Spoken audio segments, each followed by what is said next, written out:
What's going on, guys? Back again with another video. Basically this video is going to be an overview of all the hardware that I've got keeping this tank running. First off, let me say, if you see anything that you got any questions or comments on, leave them in the section below, and I'll be happy to get back to you guys. So well, let's get right into it. I guess the first thing we've got, pretty much the center of any aquarium, is the lighting. A lot of people overlook the lighting, don't pay attention to how much the lighting really, how much of a factor it is in a reef tank. So up here I've got a Radion, Ecotech Radion XRW30, I think. And this is the generation 1, not the generation 2. I do plan on possibly doing the upgrade and turning this into a generation 2, either regular XRW whatever 30 or the Pro. But for the time being, it's doing its job. I've also got the TIR lenses installed in there. They were pretty straightforward to install. Not much was it wasn't really that much of a hard work or hard job. The only problem I did occur was smearing the heat sink, and basically when I was removing the pucks, I got a little bit of the heat sink on my palm, and then I smeared a little bit on the side, I think, which isn't a big deal. It's barely noticeable. I wiped it off real good. I just wish that there was a warning provided to give caution to anybody doing the what is it called? Doing the lens upgrade. But yeah, so if any of you guys watching out there, if you do plan on upgrading to the TIR lens on your Radion, I would recommend that you guys be very careful not to smear any of that heat sink all over your electronics on the inside of the light.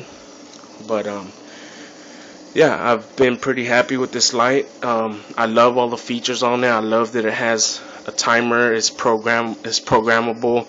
It also wirelessly talks to the controller down there for the MP10. So yeah, all in all, it's a really good light if you guys could afford them. The price it's pretty expensive. I've always thought that these lights were overrated for the price they were asking, but if you got the money for it, definitely go for it. I don't have one complaint at all other than the price, but all in all, it's definitely worth its money. And now with my first-hand experience with it, I would even recommend you buy it, even though it is expensive. It's just an incredible light. Anyways, moving on. So I've got a DIY hanging kit. Basically, you can see it's just some cable and looped around and crimped and then screwed into the light. Same thing going up, and then up there on the roof I have a toggle bolt hanging onto the sheetrock because the studs, there were no studs right there. But basically it's just about a $15–20 alternative to buying the hanging kit the Radion sells, and I think they sell them for about $30 to $40. So yeah, it's definitely a good DIY project if you guys are capable of doing that. I would suggest that you do. So moving on, we've got another vital piece to any aquarium is the protein skimmer. This is the what is it, AquaC Remora Pro S. So this is the newer model, came out in 2012. I've also got the surface skimming box, which is pretty huge. If you guys watched my unboxing video of this, I was pretty surprised at how huge this thing is. And in the skimmer box, it's housing a mag drive Danner 5 pump, mag 5 pump. Basically, it's the biggest one they got, I think, that's compatible with this.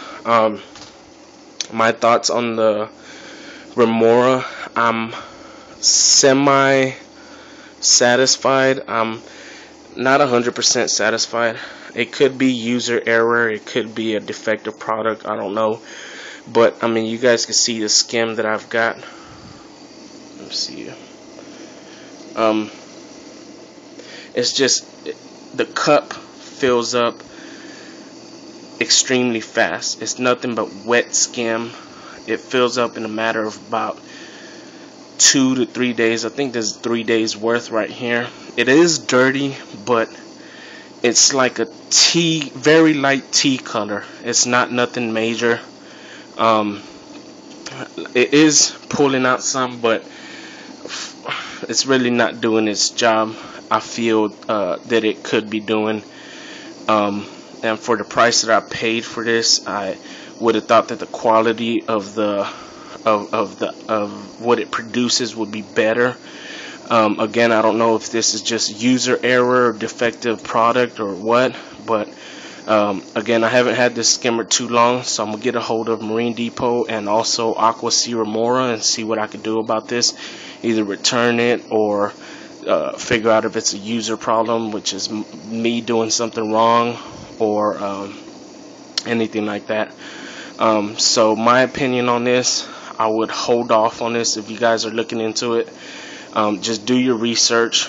Again, I've been having problems with extremely wet skim, and I've got the surface skimming box, which I was doing research online, and some people having the wet skim problem were suggesting to get the surface skimmer as a possible solution. So I've already got that, and I've still got the problem, so I don't know. Anyways, moving on. For mechanical filtration, I've just got a plain Jane Marine Depot hang on the back power filter. This is the Marineland, I'm sorry. This is the Emperor 400, and it's doing a good job. I have no complaints. This isn't a permanent mechanical filtration though. I do plan on getting a hang on the back sump that CPR makes. It's called the AquaFuge. So yeah, those are my plans.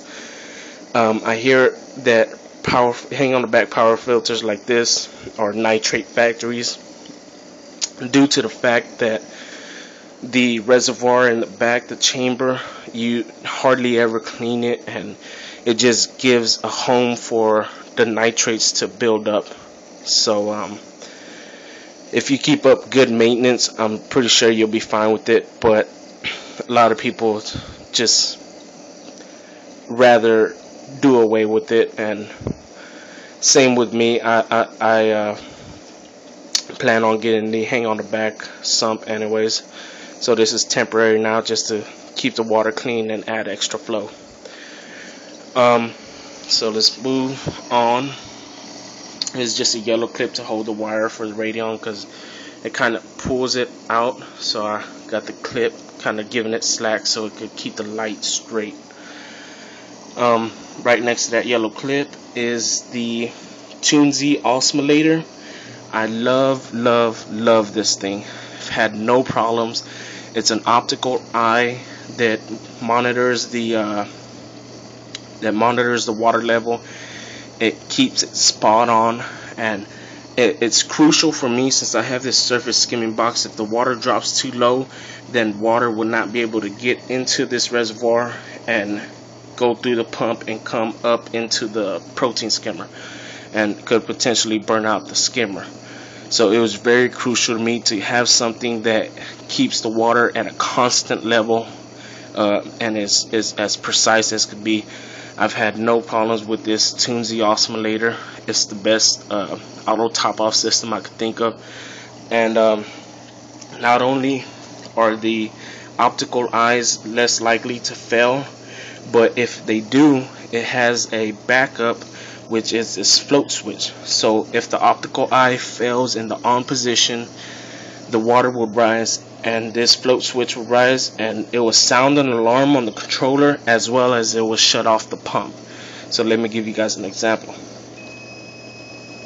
If you guys can hear that little whistle, that's the controller sounding you an audible alarm, letting you know that something's wrong.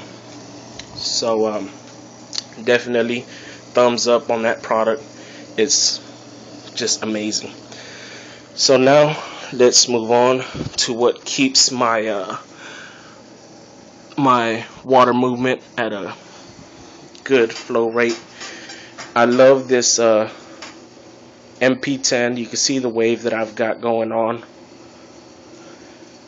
It's just amazing.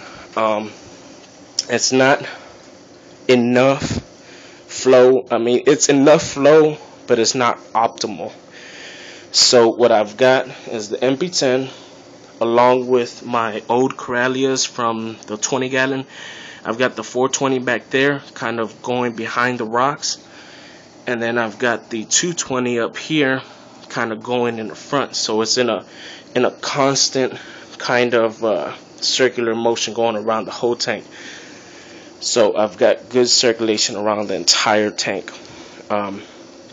Again, up here, this is the hose for the auto top off for the Osmolator. So when the pump turns on, the water gets pumped up and comes up into this hose. And let me just show you guys the controllers. So right here I've got the Tunze Osmolator controller. Basically we got LED indicators if the water is too low, when the pump turns on, when the water is at the level it should be, and when the water is too high. Basically simple, you can't really go wrong with that. As well as I've got the MP10 controller right here. I like to keep it about 75% power. It gives it a good wave, and also doesn't heat up the power head too much. When I first installed it, I did run it at 100% for a couple days and noticed that this dry side of the power head was getting a little bit warm, a little bit hot. So to keep the longevity of the pump, I decided to ramp down the power. And down here is the ballast for the light, and over here is the jug for my Osmolator. That's the reservoir for the fresh water that gets topped off into there. The pump sits inside there, and you got the two wires. This is the hose with the water, and this is the power for the pump. And salt's back there.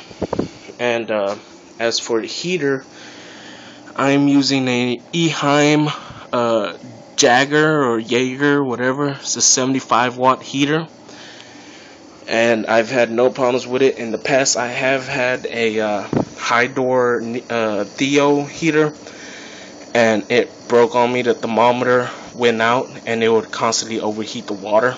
So with this heater, I've had no problems. It's a good quality built product, and I don't expect to ever have problems with it either. It feels solid. It keeps the temperature at a good right spot on. So yeah. And to monitor my temperature, on the side right here, this keeps falling off. I got it with a suction cup. This is small digital thermometer, just $10-15 Core Life digital thermometer, as well as a backup more traditional thermometer. So yeah, that's pretty much it for the hardware. Again, additions in the future. Definitely going to be a hang on the back sump or refugium, as well as possibly another MP10 on this side, but I'm not sure. Depends how the funds and everything work out. So yeah, that's it for this video. Any questions, comments, concerns, leave them in the section below, and I'll be more than happy to get back to you guys. Like if you like the video, don't forget to subscribe if you haven't already, and I'll see you guys next time.